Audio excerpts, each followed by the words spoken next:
Ahora vamos a invitar a nuestros comentaristas. Le voy a pedir a doña Rosa Talavera en primera instancia que nos haga conocer sus criterios sobre lo expuesto y lo manifestado por nuestros dos expositores. Adelante. Muchas gracias, buenas noches a todos.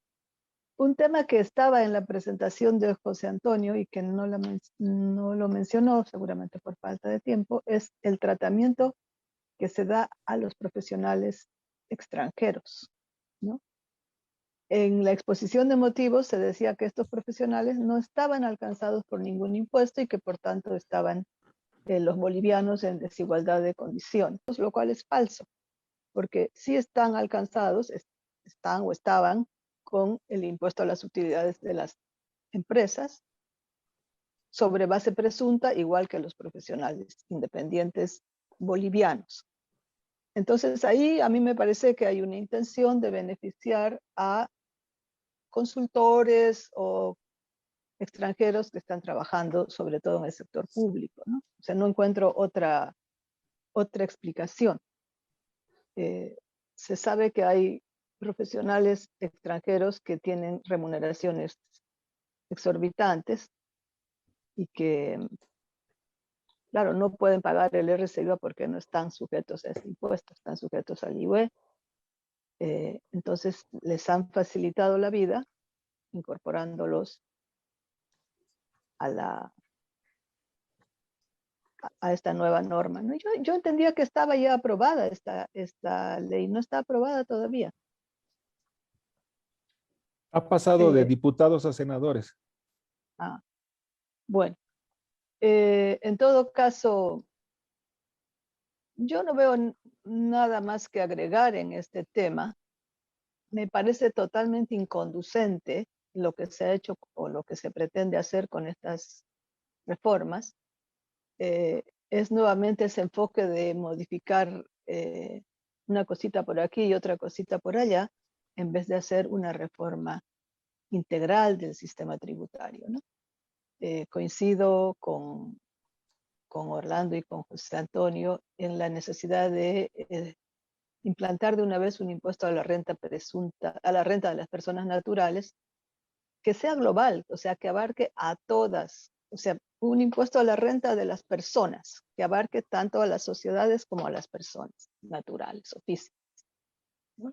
Que tenga tasas progresivas, que, bueno, tenga la estructura técnica no es mayor problema porque es un impuesto que rige en todos los países y hay suficiente doctrina como para diseñar este impuesto. El tema es que genere una estructura tributaria abarcadora y que no estemos con que, ay, si voy a pagar menos o si voy a pagar más con el RCIVA. Ya se sabe que el RCIVA no recauda nada. O sea, la recaudación del RCIVA que figura en las cuentas fiscales proviene básicamente de las retenciones que hacen los bancos en las inversiones financieras o en las cuentas de ahorro. Pero más allá de eso, yo creo que hay muy poca gente que paga el RCIVA en efectivo. Entonces, yo coincido en que es inconducente, tanto en términos de la mora como en términos de... O sea, el debate no se puede limitar a si los profesionales independientes van a pagar menos o van a pagar más, ¿no? El debate en el ámbito tributario tiene que estar vinculado a establecer una política tributaria que además esté enmarcada en la política fiscal. O sea, no ver el tema solo de los ingresos, sino también ver el tema de los gastos, ¿no? Y de cuál es el destino de lo que se recauda. Y estas políticas tributarias o la política tributaria tiene que estar enmarcada en un enfoque global que considere la interacción de la política tributaria con otras políticas macroeconómicas, especialmente las implicaciones de la política tributaria sobre las decisiones de ahorro e inversión y sus repercusiones sobre la distribución del ingreso. La política tributaria se utiliza como una herramienta para modificar la distribución del ingreso, haciendo que ésta sea más equitativa, ¿no? Actualmente, la política, la legislación vigente en Bolivia no contribuye a esto. Al contrario, como el peso de los impuestos, como ha mencionado José Antonio, está en los impuestos indirectos, o sea, hace que nuestro sistema sea más regresivo, o sea, la distribución del ingreso después de impuestos posiblemente es peor que antes de impuestos, ¿no? Entonces, el debate debería ir ahí, ¿no? O sea, cómo diseñar una política fiscal que guarde coherencia y armonía con las otras políticas macroeconómicas y que permita, por un lado, incentivar la inversión, por otro lado, mejore la distribución del ingreso, porque existen muchas evidencias para decir que una mejor distribución del ingreso genera mejores condiciones para el crecimiento económico. Entonces, hay que ir más allá y sobre todo en un marco de déficits fiscales recurrentes. La política tributaria es especialmente importante, pero también es compleja porque aquí en Bolivia es anatema hablar de aumentar impuestos. También lo es aumentar los precios de los carburantes ahora o modificar el tipo de cambio, ¿no? Que todas estas variables afectan al resultado fiscal. Entonces, cuando hablamos de política fiscal, no solamente tenemos que hablar de ingresos, que eso se debería resolver con una modificación integral del sistema tributario, sino también de la política de gastos, ¿no? O sea, hay que racionalizar el gasto. Hay que eliminar esos gastos casi discrecionales que se hacen, ¿no? Sin ton ni son, con la creación de empresas públicas, a las que se destina una cantidad impresionante y desproporcionada de los recursos fiscales. Entonces, a mí me parece que estamos haciendo mucho ruido con este proyecto de ley. Y coincido en que las modificaciones al Código Tributario no van a tener resultados, porque ha ocurrido ya lo mismo con anteriores medidas. Parte de la mora, además de las causas que ha señalado Orlando, también tienen que ver con que son deudas muy antiguas de empresas que ya están quebradas y que nunca se van a recuperar, ¿no? O sea, Aerosur, por ejemplo, ha contribuido mucho, Lloyd Aéreo Boliviano, y otras empresas que han quedado de deudoras y que no se puede castigar esas deudas y están ahí, ¿no? Por eso es que no disminuye la mora con todos los perdonazos tributarios que se han haciendo.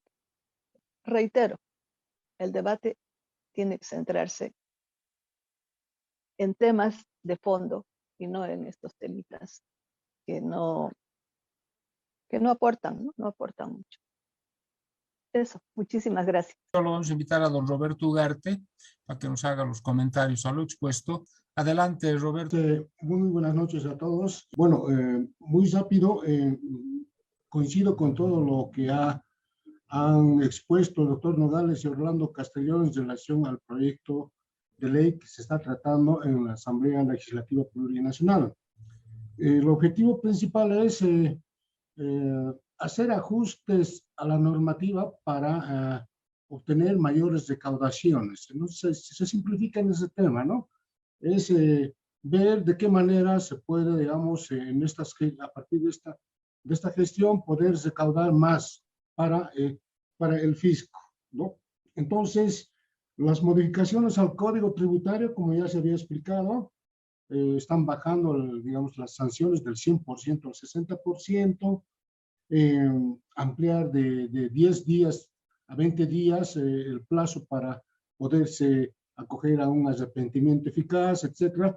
Eso implica de que los problemas de la administración tributaria persisten en estos temas, porque a veces cuando el contribuyente es sometido a un proceso de fiscalización y cuando ya se emiten los informes correspondientes, presentan los descargos, entonces ya 10 días ya les es un poco problemático poder definir si va a pagar o no la deuda, ¿no? Entonces son esos aspectos. Y también lo que manifestó Rosa Talavera es que la mora de 55.000 bolivianos que, bueno, anunció el gobierno, no es muy real, ¿no? No es muy real.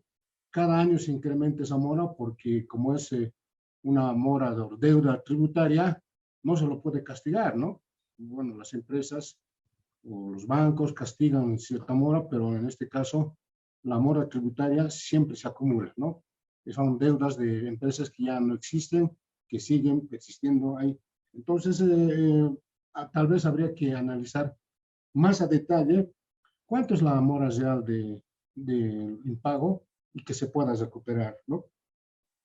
Por otra parte, también lo que manifestó Orlando es la relación del IT y del IUE. Evidentemente, la medida con llevarlos a los profesionales independientes a ser sujetos pasivos del RCIVA está orientado a exigir más factura, ¿no? Están orientados a que la gente pague más por el impuesto al valor agregado que por el impuesto a la renta, ¿verdad? Entonces, esa es la señal. Inclusive ya el actual gobierno ya aplicó unas medidas con la devolución del IVA para las personas que tienen ingresos menores a 9.000 bolivianos, que pueden recuperar un 5%, etc. Entonces, se está orientando más a fortalecer los impuestos indirectos, el IVA principalmente, como fuente de recaudación. Y eso hace de que, de acuerdo a los análisis que también hemos compartido con Rosa Talavera, implica, digamos, una falta de...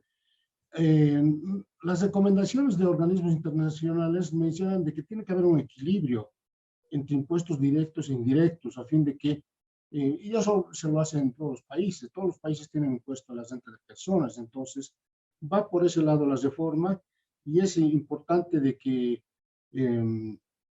se discuta desde el punto de vista tributario en un marco más de reforma. Y esa reforma, de acuerdo a lo que, bueno, el gobierno actual en su plan de gobierno, en su plan de desarrollo, está contemplada una reforma tributaria, pero no sabemos cuándo lo va a impulsar, porque, reitero, estas medidas tienen un fin específico de tener mayor recaudación, ¿no? Esas mayores recaudaciones, con que también expone en su exposición de motivos, son cerca de 55.000 casos, que dicen, ¿no? Son 55.000 casos que están pendientes de poder cobrar. Bueno, esos 55.000 casos porque se han colgado las facilidades de plan de pagos, no llegan ni a los 150 millones de bolivianos, que no es ni el 1%, ¿verdad?